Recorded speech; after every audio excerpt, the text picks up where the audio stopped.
지난 시간에는 하나님의 말씀은 본보기 거울과 같다. 거울 좀 많이 보셨습니까? 거울 많이 보시면은 자주 자신의 얼굴이 보이죠.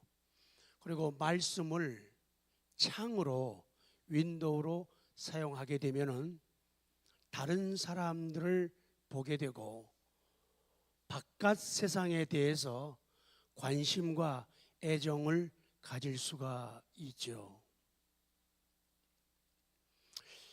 10월은 유난히도 특별한 날들이 있죠.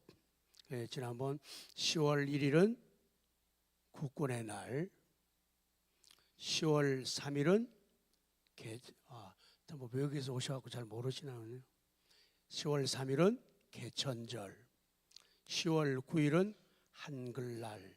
그래서 하나님 앞에서 남에 대한 생각, 또 사회, 국가를 위한 생각들을 많이 가지게 되죠. 그래서 오늘은 특별히 살려고 하는데, 살려고 하면 사람들을 만나야 되고 삶의 현장으로 나아가야 돼요. 교회에만 있는 게 아니고 집으로 가셔야 되잖아요. 직장으로 가시고 사업장으로 가시고 우리 환경 여건 속으로 들어가야 돼요. 그래서 오늘은 순간순간 사는 게 많이 힘들다. 특히 인간관계가 참 어렵다. 왜 이렇게 잘 안 풀리고 왜 이렇게 잘 꼬일까? 이런 우리들, 이런 사람들은 오늘 말씀을 더욱더 경청할 필요가 있습니다.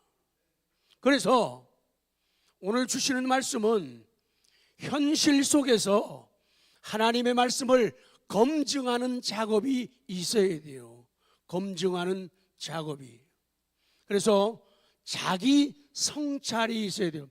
아까 말씀한 대로 말씀이 고린도서 10장 거기에서 말씀이 거울 본보기라고 하셨으니까 그 거울을 통해 가지고 자기 성찰, 그리고 창을 통해 가지고 바깥 세상, 지금 정치는 어떻게 되어가고 있는가? 경제는 어떻게 되어가고 있는가? 우리 문화는 어떻게 자리 잡아가고 있는가? 우리 삶이 어떻게 되는가? 창을 통하여 봐야 돼요. 그 창은 인간적인 어떤 창이 아니라 말씀의 창이라는 걸 언제나 기억을 해야 돼요. 마지막 부분에 결론에 말씀드리지만은 우리 조국 대한민국이 잘된 부분도 있지만은 안 된 부분이 뭔가 하면은, 원래 보수라고 하는 말은 좋은 말이에요. 얼마나 좋은 말인지 몰라요. 보수. 아름답고 좋은 것은 어렵고 힘들어도 생명 걸고라도 지켜야 돼. 이게 보수예요. 진보라고 하는 말은 우리가 지금 힘들고 어려우니까 더 좋은 것을 향해서, 더 좋은 세계를 향해서 우리는 변화되고 달라져야 돼. 이게 진보예요. 좋은 말, 훌륭한 말이에요. 그런데 이 정치하는 사람들이 누구요? 이 정치꾼들이 이 보수와 진보라는 말을 다 바꿔버리고 말았다고 말이죠. 그래서 지금도 우리나라는 엄청난 고난과 역경 속에 있어요. 신앙생활도 마찬가지라는 거예요. 한번 말씀을 열어보죠. 자, 고린도전서 10장 11절 12절 다시 봅니다. 시작. 그들에게 일어난 이런 일은 본보기가 되고 또한 말세를 만난 우리를 깨우치기 위하여 기록되었느니라. 그런즉 선줄로 생각하는 자는 넘어질까 조심하라. 그렇게 말씀하는 거예요. 그래서 말씀이 거울되고 창이 되니까 나 자신을 먼저 살피고 그 다음에 남을 바깥 세상을 돌아보는 것이 건강한 믿음이고 훌륭한 하나님의 자녀의 모습이라는 거예요.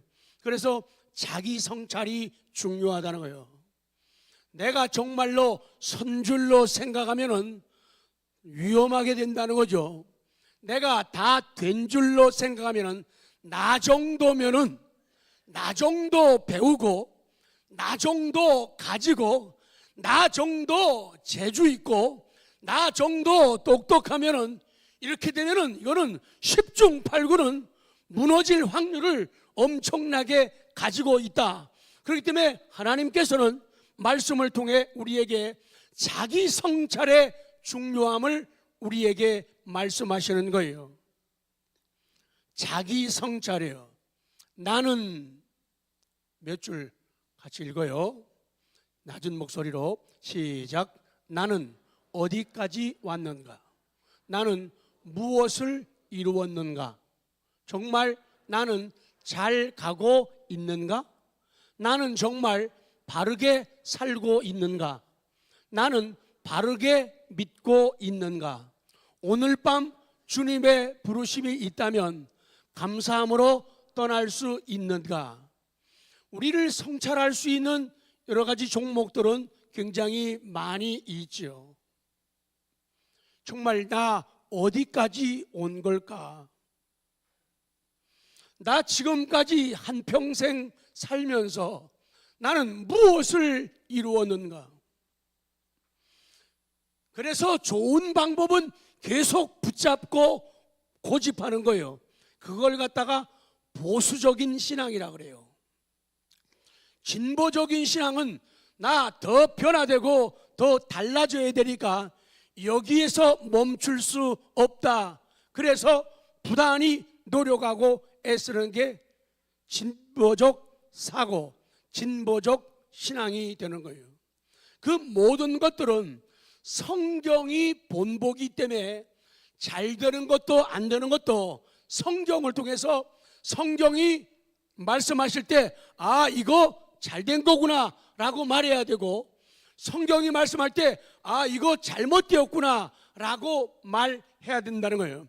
성공했다 그러면은 성경이 성공했다고 말해야 성공이고, 성경이 실패라고 말하면 그거 인생은 실패이기 때문에 하나님 앞에 자기 성찰을 통해 하나님, 남은 여생은 제가 이렇게 살아서는 안 되겠습니다. 그래서 아버지 앞에 나옵니다. 그래서 예배를 드립니다. 그래서 주의를 지킵니다. 그래서 하나님 말씀 설교를 들으며 내 마음을 비우고 가난하고 겸손한 심정으로 말씀을 받아들입니다. 이것이 올바른 자기 성찰이 되는 거예요. 그 다음 쭉 넘어갑니다. 그건 읽어보시고. 보통 사람들은 이야기할 적에 텍스트라고 하는 말을 많이 하고 컨텍스트라고 하는 말을 많이 합니다. 텍스트라고 하는 말은 글자 그대로 하면 본문, 글, 문서 이런 걸 갖다가 텍스트라고 그래요. 그래서 우리는 텍스트를 성경이라고 말을 합니다. 그리고 콘텍스트는 뭔가 하면은 맥락, 문맥, 사정, 그리고 상황, 이걸 갖다가 컨텍스트. 그래서 상황 혹은 우리 현실 이거를 말할 때 컨텍스트라 그래요. 많은 신앙인들이, 많은 목회자들이 서로의 신앙의 방법과 유형이 조금씩 달라요. 그러나 중요한 것은, 제일 중요한 건 텍스트예요. 성경을 바르게 아는가, 성경을 바르게 믿는가, 거기에서부터 컨텍스트가 나와야 돼요. 그래서 우리 주어진 현실 상황 속에서 하나님의 말씀이 어떻게 전파되어야 되고, 하나님 말씀이 텍스트가 어떻게 적용되고 조화를 이루어야 되는가, 이걸 잘하면 하나님의 기쁨이 되고, 이걸 잘못하면 하나님 아버지 앞에 근심 걱정을 끼치는 자식이 될 수밖에 없다는 것이죠.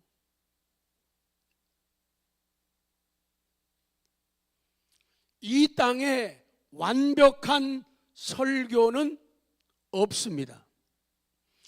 완벽한 최고의 설교는 불가능합니다.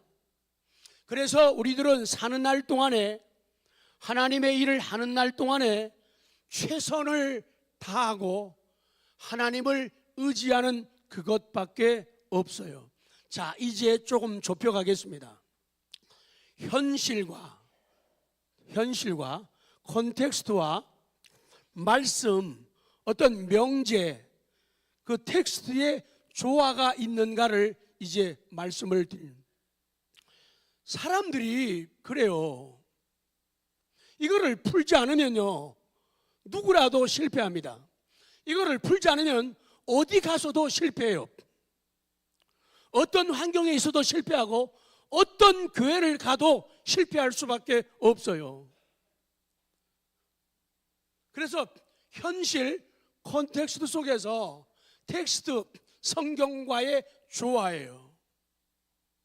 하나님은 좋은데 이상하다는 거예요. 난 정말 하나님 좋아요. 난 정말 하나님 좋아요. 예배도 좋아요. 찬송도 좋아요. 기도도 좋아요. 근데 사람만 만나면 재미가 없어지는 거예요. 사람만 만나면은 흥미를 잃게 되고, 사람만 만나면, 그들 표현대로면 그 인간만 만나면은 미치도록 싫은 거예요. 이것만 봐도 싫은 거예요. 왜 그런 일이 벌어지느냐? 이거를 조화 이루지 않고 이거에 변화를 갖지 않으면요, 아무리 교회 왔다 갔다 해도 세상에서 가장 좋다고 말하는 교단을 찾아가고, 가장 훌륭한 목사님 찾아가고, 시설 갖춘 훌륭한 교회 찾아가도 그거 해결되지 않는다는 거예요. 그래서 텍스트, 성경이에요. 성경. 그 말씀을 가지고 내 가정에 들어 일도 열심히 하고 재주도 있고 사람 성격도 좋은데 집에만 가면은, 집에만 들어가면 잔소리하고 으르렁거리고 목소리 높이고 짜증내고 싸우고, 이런 일이 왜 현장 속에서, 콘텍스트 상황 속에서 벌어지느냐? 하나님의 말씀 텍스트를 온전히 붙잡지 않기 때문이에요. 그러니까 믿음 문제라는 거예요. 그래서 이제 이걸 좁혀가겠어요. 그래서 이 말씀을 들어가면서 어떤 부분을 우리가 언급하고 취급해야 되는가 하면은, 우리들 주변에는 무서운 사람들이 많다는 걸 알아야 돼요. 누가 많다고요? 제가 하고 나면 말하세요. 무서운 사람이 많다는 거예요. 무서운 사람이. 나에게도 무서운 사람이 많고, 나도 순간순간 다른 사람에게 무서운 존재가 될 수 있다는 거예요. 어떤 사람이 무서우냐? 자기가 받은 은사가 가장 크다고 믿는, 착각하는 사람이죠. 내가 받은 은사가 제일 크다는 거예요. 남의 은사는 별로 소중하지 않다고 생각하고 말하고 주장하는 사람이 무서운 사람이에요. 또 나는 특별한 신유의 은사 가지고 있어가지고 남의 병을 고치고 그런다고 생각하는 사람들이요, 이 무서운 사람이에요. 남들이 없는 은사가 있다. 나는 방언의 은사가 있고 나는 통변의 은사가 있다고 그래가지고 남과 자기와 차별화를 하는 거예요. 그러면서 은근히 자기의 모습을 드러내고, 그리고 남에 대해서 편견과 남에 대해서 점수를 매기는 이런 일을 하게 되면은 이 사람은 무서운 사람이 돼요. 또 어떤 사람이 무서우냐? 금식기도 예수님처럼 40일간 한 사람, 이 사람이 무서운 사람이에요. 또 무서운 사람이 있어요. 새벽기도 평생 동안에 한 번도 안 빠진 사람, 새벽기도 한 번도 안 빠진 사람, 이 사람 무섭습니다. 우리가 얼마나 부족하면 매일매일 기도해야 됩니까? 우리가 얼마나 부족하면은 매일매일 하나님의 은혜 아니면 못 사는 그런 존재입니까? 근데 매일매일 새벽 기도하고는 잘난 척하는 거예요. 의시되는 거예요. 뽐내는 거예요. 남하고 비교하고 견주면서요, 남을 정죄하는 거예요. 장로가 돼갖고 새벽 기도도 안 하고, 권사가 돼갖고 새벽 기도도 안 하고, 안수 집사가 돼갖고. 그런 사람은 무서운 사람이에요. 많지만 감기 한 번도 안 걸린 사람 무서운 사람이에요. 야, 너 어떻게 매일 아프니? 넌 믿음이 없어. 너 예배에 실패하니까 너 그런 어려움 오는 거 아니야? 감기 한 번 안 걸린 건강한 사람이요, 하나님을 의지하지 않아요. 은연중에 자기 건강을 의지하고 건강을 과시하면서 상대적으로 비교하면서 남을 은근히 손가락질하는, 그게 무서운 사람이에요. 병원에 한 번도 안 간 사람 없지만은 병원에 거의 안 가는 사람들, 감사하는 사람도 있어요. 반면에 대체적으로 많은 사람들이 병원에 한 번도 안 가는 사람들, 이 사람들이 되게 무서워요. 왜? 어떤 사람들은 심지어 병 들면 감기조차도 귀신에 의해서 걸렸다고 생각하거든요. 그러니까 감기 걸린 사람은 귀신에 의해서 놀아나는 존재라고 판단하고 말하는 거예요. 하나님, 감기 걸렸어요. 하나님, 저 감기 기운 나가게 하시고요, 저 감기 몰아내고 몸 건강해 주세요. 이렇게 기도해야 하지 건강한 기도예요. 근데 말끝마다 나사렛 예수의 이름으로 명하노니 내 속에 있는 악한 감기 귀신은 떠나갈지어다, 이런단 말이에요. 감기가 왜 귀신에 의해서 와요? 어떤 아픔과 질병과 고통은 하나님의 영광을 위해서 온다고도 말씀하는데, 어떻게 그러면 건강 상태 안 좋은 사도 바울은, 위장이 약했던 디모데는 뭐예요? 그래서 그런 사람들이 무서운 사람이라는 거예요. 근데 감기 잘 걸리는 사람은 하나님, 잘난 척 하다가도 큰 소리 치다가도 하나님, 저 이렇게 약하네요. 조금만 방심하면은 감기 걸려가지고 콧물 흘리고 콜록콜록하고, 웬만큼만 하면은 병원에 가서 약 먹고 주사 맞고 치료하고 수술하지 않으면 살 수 없는 연약한 저입니다. 하나님의 은혜 아니면 저는 망합니다. 죽습니다. 그래서 겸손해지는 거예요. 근데 조금 더 무서운 사람이 있어요. 물어봐요. 누구냐고. 조금 더 무서운 사람이 누구냐고. 시작. 아니, 무서운 사람 얘기했더니 다 무서운가 봐요. 책을 딱 한 권 읽고 책을 거의 읽지 않는 사람들이 무서워요. 자기가 본 책, 자기가 감동받은 책, 그 책만이 유일무이한 책이라고 생각해요. 그래서 그 얘기만 해요. 그것만 강조하는 거예요. 그러니 딴 책 말 못해요. 딴 말 꺼낼 수가 없어요. 눈은 입이 닫혔고 귀도 닫혔고 마음도 닫혔기 때문에 말이 안 통하는 거예요. 그런 사람은 무서운 거예요.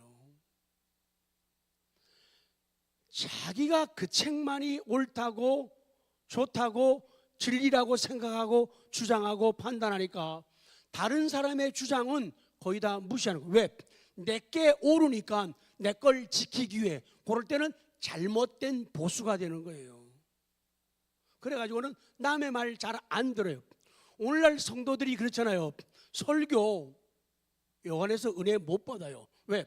자기가 점수 매겨서 괜찮으면 설교 꽤 괜찮게 하네 이렇게요. 그리고 내 마음에 내 코드에 안 맞으면은 별로야. 사람들이 이렇게 되기가 쉽다는 거예요. 그래서 현실과 컨텍스트와 그리고 말씀, 텍스트 요 조화를 잘 이루라는 거예요. 그런데 그게 막상 쉽지가 않다는 거예요. 그래서 오늘 제목 지혜를 구하라 라고 성경은 말씀하는 거예요. 자, 니은으로 가요. 니은. 성숙한 신앙은 현실과 말씀의 조화를 가진다. 지난 시간에 말씀 읽었는데 다시 봐요. 마태복음 22장 20절 21절 시작. 예수께서 말씀하시되 이 형상과 이 글이 누구의 것이냐? 이르시되 가이사의 것이니이다. 이에 이르시되 그런즉 가이사의 것은 가이사에게, 하나님의 것은 하나님께 바치라 하시니. 자, 이게 예수님의 말씀이, 이 성경이 바로 아름다운 조화를 보여주는 거예요. 세상에서 또 하나님 앞에서 우리는 어떻게 생각하고 어떻게 말하고 어떻게 행동할까, 그것을 조화를 가지라는 것을 우리에게 말씀하는 거예요. 먼저 한 가지를 얘기하면서 풀어가죠. 우리 정직이라고 하는 말, 사전에서 정직 그러면은 정직, 마음에 거짓이나 꾸밈이 없이 바르고 고듬, 이게 정직이에요. 이게 정직이에요. 정직이란 마음에 거짓이나 꾸밈이 없이 바르고 고듬, 이게 정직이에요. 그리고 쭉 넘어가요.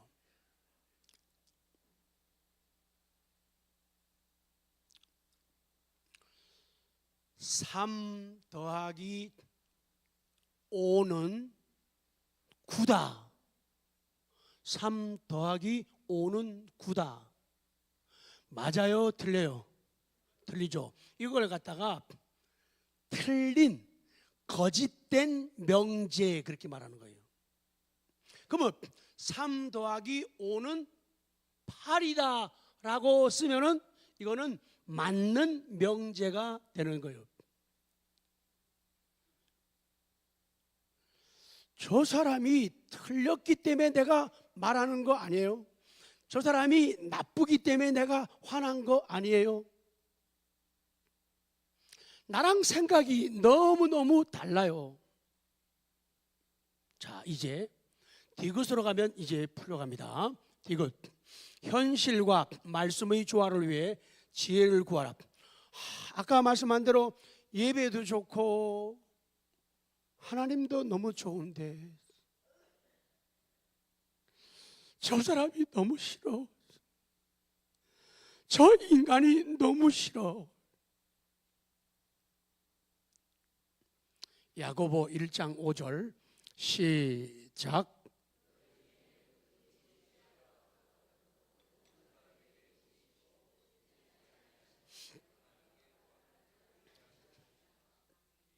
지혜가 부족하거든.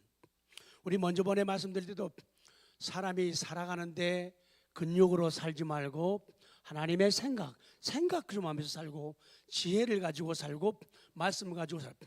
일하는 것도 힘만 가지고 일하면 안 된다는 거예요. 힘만 가지고. 요새 건축하는 거 보니까요, 우리 장로님들이나 집사님들 하시는 거 보니까 기계를, 전에는 나사 하나 박는 것도요, 이게 하나만 주인데 얼마나 힘들어요. 근데 기계가 되고 그러면 트럭 이래요. 그런데 옛날 것만 생각해서 나사를 돌리려고 하면은 진짜 힘들어요. 그렇기 때문에 근육만 가지고, 하나님의 일도 신앙생활도 근육까지만 하면 안 된단 말이에요. 아이들 가르치는 것도 근육만 갖고 나오고, 성가대 하는 것도, 찬양팀 하는 것도, 뭐 하는 것도, 재정 보는 것도, 뭐 것도 근육만 갖고 나오고, 이 생각을 가지고 하라. 하나님의 지혜를 가지고 하라. 하나님의 말씀 가지고 하라. 그러면은 쉽고 열매가 맺힌다 그 말이에요. 그래서 지혜가 부족하거든, 지혜가 부족하고 지혜가 결핍되고 지혜가 없거든 그 말이에요. 지혜가 모자라고 지혜가 부족하거든 그 말이에요. 인간에게 지혜가 필요한 건 필연적이라. 우리 연약한 인간들에게는 지혜가 꼭 필요하다. 필연적이라는 거예요. 그렇기 때문에 구하라는 거예요. 누구에게 구하느냐? 후히 주시고 꾸짖지 아니하시는 하나님이라는 거예요. 아, 내가 믿는 하나님, 날 사랑하시는 하나님은 후히 주시는 하나님, 숨김없이 주시고 너그럽게 주시고 무조건적으로 주시는 그런 하나님, 그 하나님께 구하라는 거예요. 그 하나님께 요청하고 그 하나님께 간청하고 하나님께 요구하라. 현재 명령문이에요. 지금 하나님이 명령하시는 거예요. 지금 구하라는 거예요. 지금.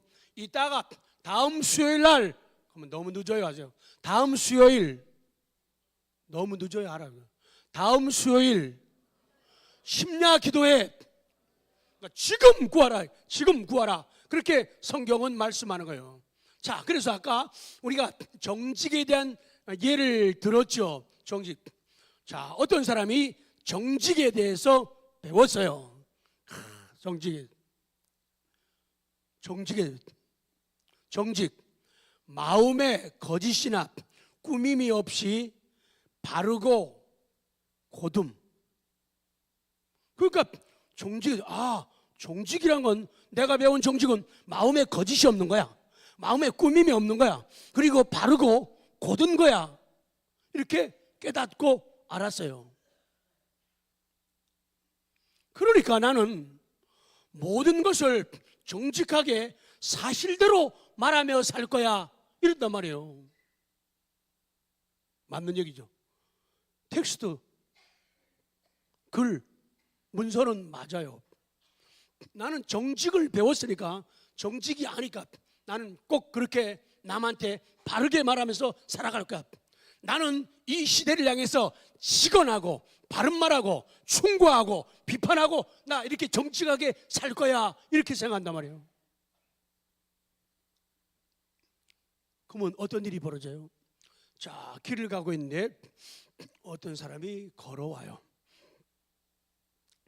멋있다 안 멋있다 기준은 다 달라요.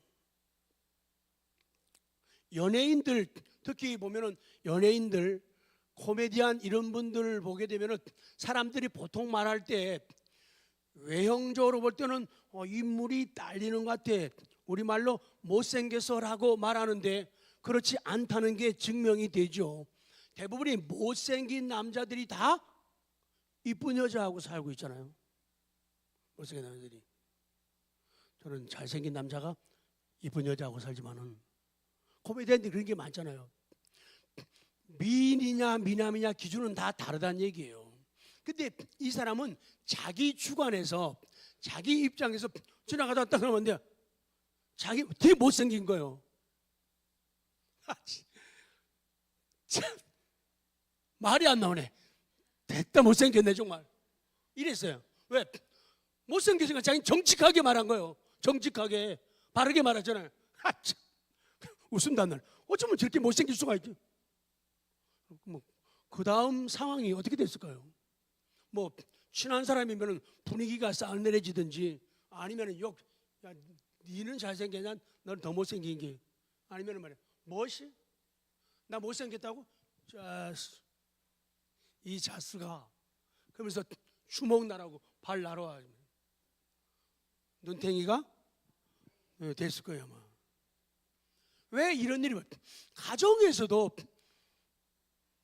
내가 자기를 위해서 사랑하니까 그 말했지, 텍스트를 얘기했잖아요. 근데 받는 사람은 그게 아니잖아. 그러면 또 집안에서 싸움 나는 거예요. 부부간에도 애들하고도. 나 정직을 배워서 정직하게 말했는데 내가 뭐 잘못했냐고 말이야. 내 생각이 뭐 틀린 거 있어? 내가 말한 게 뭐 틀린 거 있어? 대박. 배를 왜 내밀어요? 그래서 하나만 아는 사람은 그래서 무섭다는 거예요. 생각을 바꿀 생각을 안 한다는 거예요.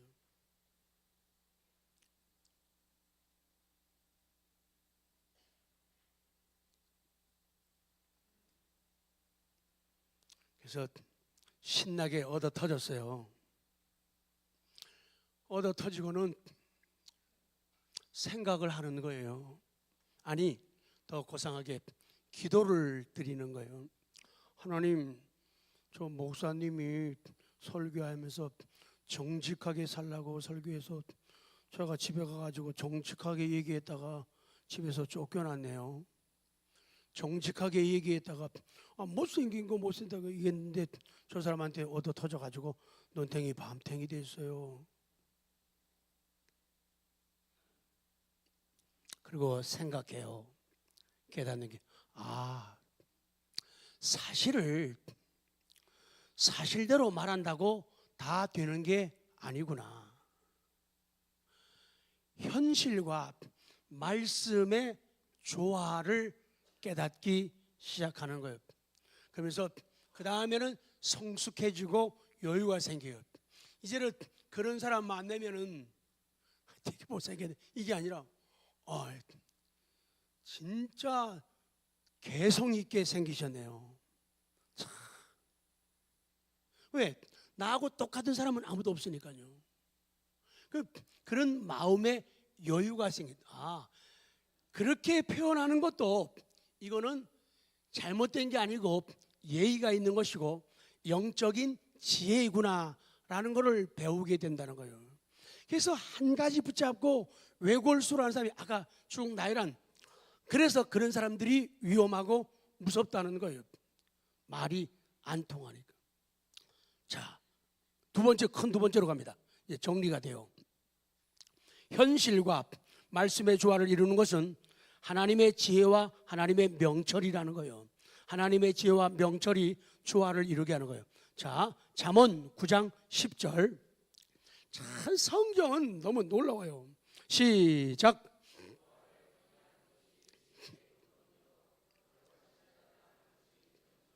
아멘.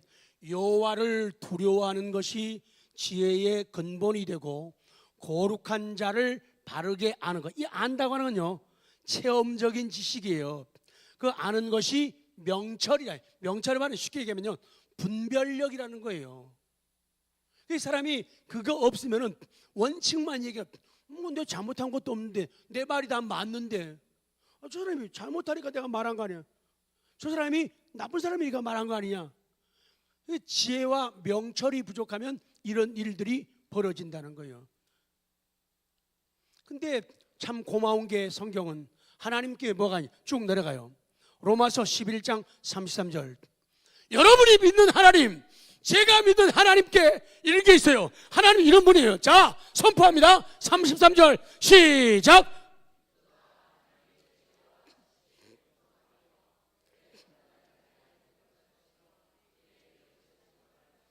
아멘. 내가 하나님을 가까이 하는 이유, 내가 하나님을 사랑하는 이유, 내가 하나님 앞에 예배하는 이유, 내가 하나님께 기도하는 이유, 깊도다 하나님의 지혜와 지식의 풍성. 하나님의 지혜, 하나님의 지혜가 지식이 풍성하며 하나님의 판단은 인간들이 헤아리지 못하고 하나님의 계획과 하나님의 길은 인간들에 의해서는 찾지 못한다. 그러니 하나님은 위대하시다. 아멘. 하나님은 위대하십니다. 하나님은 좋으십니다. 그래서 나는 하나님을 사랑합니다. 그래서 그 하나님께 예배합니다. 그리고 그 하나님께 기도하는 거예요. 현실과 말씀의 조화를 이루지 못하면 지혜를 주시고 명철 주시는 하나님께 구하라. 하나님 가까이 하라는 거예요. 하나님을 가까이 하라는 거예요. 옛날 그런 간증들 어른들 많이 하셨죠. 정말 옛날 우리의 어머니 아버지들은 공부를 많이 못하신 분들이 많이 계셔요. 그런데 한글도 배우지 않은 분이 교회 나가면서부터 성경을 보면서부터 눈이 열려가지고 기차게 책을 읽고 써내려가는 거 우리 너무 많이 봤잖아요. 그 원리적으로 믿음을 가지고 교회 생활하고 예배드리고 설교 듣고 성경 보고 찬송 보면은 매일 그 글씨 모양이 똑같기 때문에 그 연세 많으신 어른들 눈에도 귀에도 보이고 들린다는 거예요. 원리적으로 교회 와가지고 말이 안 열리면 문제가 있어요. 기도가 안 터지면 문제가 있다고요. 찬송이 안 터지면 문제가 있다는 거예요. 그거는 하게 되어 있어 저절로요. 자, 두 번째, 지혜의 길을 길. 이제는 제가 성경이 뭐라고 하는가 제일 중요해요. 자, 너무 좋아요. 막 잠언 2장 1절부터 자, 시작. 내 아들아, 내가 만일 나의 말을 받으며 나의 계명을 내게 간직하며 내 귀를 지혜에 기울이며 내 마음을 명철에 두며 지식을 불러 구하며 명철을 얻으려고 소리를 높이며 은을 구하는 것 같이 그것을 구하며 감추어진 보배를 찾는 것 같이 그것을 찾으면 여호와 경외하기를 깨달으며 하나님을 알게 되리니. 아멘. 성경이 이래요. 성경이 이래요. 하나님 말씀이 이런 거예요. 너무 놀라워요. 그 다음 보면 너무 좋아요. 6절부터 시작. 대저 여호와는 지혜를 주시며 지식과 명철을 그 입에서 내시며 그는 정직한 자를 위하여 완전한 지혜를 예비하시며 행실이 온전한 자에게 방패가 되시나니 대저 그는 정의의 길을 보호하시며 그의 성도들의 길을 보전하려 하심이니라. 그런즉 내가 공의와 정의와 정직 곧 모든 선한 길을 깨달을 것이라. 곧 지혜가 내 마음에 들어가며 지식이 내 영혼을 즐겁게 할 것이요 근신이 너를 지키며 명철이 너를 보호하며 악한 자의 길과 폐역을 말하는 자에게서 건져내리라. 그러니까 하나님의 말씀을 배웠으면, 예를 들어 정직을 배웠으면은 그냥 그대로 고주고대로 말하는 것이 정직이 아니라 그 현실 속에서 하나님의 말씀을 가지고 가는 거예요. 하나님의 말씀 텍스트를 가지고 가면서 조화를 이루라. 조화가 잘 안 되네요. 하나님께 구하라는 거예요. 후히 주시는 하나님께 기도하면은 해결된다는 거예요. 그러면 가정도 행복해지고, 아멘. 가정도 새로워지고, 직장도 변화되고, 사업장도 놀라운 일들이 벌어지고, 하나님의 교회 공동체는 신난다, 난다, 신난다, 이런 공동체가 된다는 거예요. 그런데 원칙만 붙잡고 하나만 알고 한 곳만 배우고 하나만 훈련받은 사람들이 무서운 사람 되어 있게 되면은 다른 어떤 진리가, 다른 지식이 들어갈 틈이 없는 거예요. 말해도 말귀를 못 알아듣는다. 그러다 보면은 불협화음이 생기고 분열이 생기고 깨지게 되고 침체되고 이렇게 나아간다는 거예요. 그래서 하나님께 지혜를 구하는 것이 얼마나 중요한가. 성경 안 보면 안 돼요. 성경 주일날에 와서 성경책 한번 그것도 PPT로 다 쏴주고 얼마나 편해요. 그러면서도 이거는 한 번씩 필요한 거예요. 보험하고 똑같아요. 중요할 때 쓰임을 받는 거예요. 그리고 기도를 안 하면 안 된다고요. 기도 안 하면요 당할 재간이 없어요. 다 잘된 일도 틀어지는 거예요. 좋은 사이도 다 깨지고 말아요. 그러나 기도하면은 불편한 사이도 좋아지는 거예요.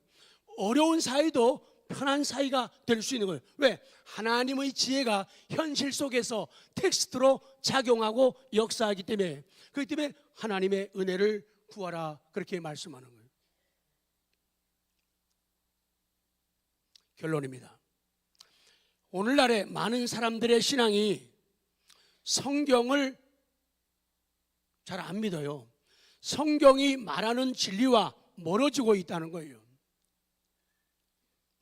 아까 말씀한 대로 원래 보수라고 하는 말, 진보란 말은 좋은 말입니다. 그런데 한국 정치가 이 말들을 나쁘게 바꿔 놓았죠. 오늘은 결론적으로 그 얘기입니다. 가장 훌륭한 정치는 역사적인 보수여야 하고 역사적인 진보여야 한다. 지금 그 얘기할 시간은 그 얘기하는 게 목적이 아니니까. 학자들은 이 보수를 두 가지로 얘기해요. 하나는 역사적 보수고 하나는 심리적 보수라고 학자들은 그렇게 말을 합니다. 그런데 이 심리적 보수는 좀 나약하고 두려워가지고 변화를 아주 두려워하는 사람들이에요. 그러나 역사적 보수는 옛날 아름다운 것들을 지키고 나아가면서도 천천히 변화와 진보를 이루려고 하는 사람들이 역사적이에요. 이 진보도 마찬가지여야 한다는 거예요. 너무 좋은 것이라고 해서 확 열고 확 바꾸게 되면은 문제가 발생하는 거예요. 그래서 진보도 보수도 역사적인, 그런데 중요한 건 있어요. 이 역사적인 거요, 역사적인 보수든 역사적인 진보이든 이 조건은요, 어디로 돌아가야 돼요? 성경으로 돌아가야 돼요. 성경이 말하는 걸 붙잡아야지 그게 진짜 보수예요. 성경이 말하는 걸 붙잡아야지 그게 진짜 진보라는 거예요. 하나님 없는 사람들이 무슨 진보가 있어요? 여러분, 이북 사람들에게 무슨 진보가 있어요? 그들은 무신론자들이에요. 그들에게는 하나님이 없어요. 하나님 없어요. 하나님 없어요. 우리 빨리 우리나라가 통일되고 모든 게 좋아지고 아름다워져야지. 맞는 얘기예요. 100번 맞는 얘기예요. 근데 신경 써야 할 게 되게, 공산주의는 우리 기독교 유물론하고 사상하고 너무 다르다는 얘기예요. 그들은 하나님 존재를 인정하지 않아요. 그 기독교를 핍박하죠. 엄청난 우리 어른들이 거기서, 그래서 피난 온 사람들이 우리예요. 피난 온 사람이 우리라고요. 그들에게는 하나님이 없어요. 신앙이라는 게 없어요. 양심이라는 게 없다고요. 그렇기 때문에 온전한 보수는 성경 말씀으로 돌아가는 거예요. 성경이 온전하다 해야 온전해지는 거예요. 성경이 아니라면 해요. 정말로 진보를 이룬다. 그러면은 성경이 인정하는 진보여야 된다는 거예요. 그러면은 나라가 건실해지고 미래가 있는 나라가 된다. 우리 개인도 그렇고 가정, 우리 직장, 사업장, 우리 삶도 마찬가지라는 거예요. 그래서 오늘 간단하게 여기까지만 말씀을 드리려고 합니다. 현실 속에서 말씀이 조화를 이루게라. 옳다고 맞다고 내 생각을 다 말하거나 다 행동하고 그 방법을 다 쓰는 것은 지혜로움이 아니다. 그래서 후히 주시는 지혜를 주시는 하나님께 구하라. 그런 은혜가 우리 모두에게 넘쳐나기를 기도합니다.